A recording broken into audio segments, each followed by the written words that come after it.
ខ្វីបាគ្មានអ្នកដឹងពេលខ្លះខ្លួនខូចចិត្តស្ទើរតែមិនដឹងថាត្រូវខូចចិត្តមកដល់បែបអ្វីរឿងរ៉ាវស្នេហាគ្រួសារបងប្អូន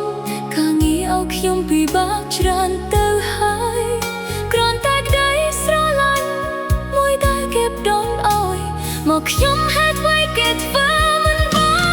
នពេលពិបាកចិត្តខ្ញុំចង់ផឹកខ្ញុំចង់តែផឹកឲ្យស្រវឹងផឹកស្រវឹងបំភ្លេចរឿងឈឺចាប់ទាំងអស់ផឹកស្រវឹងគេងលក់ខ្ញុំគ្មានគិតអ្វីសោះតែស្វាងស្រវឹងចិត្តឈឺ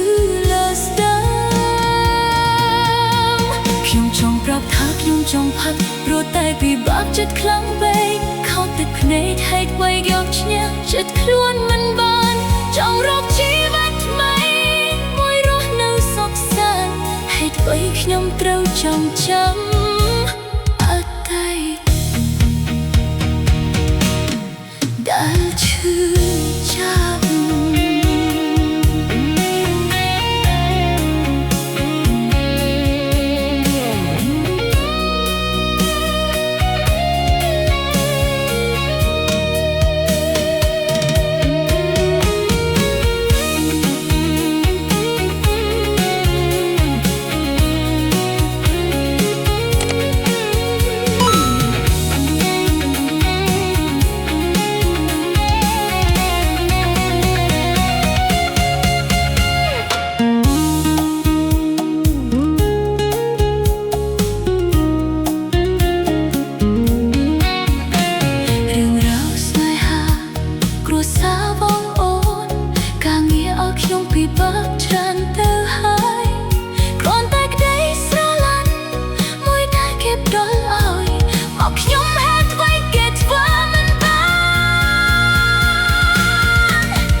ពីបាក់ចិត្តខ្ញុំចង់ផឹកខ្ញុំចង់តែផឹកឲ្យស្រវឹង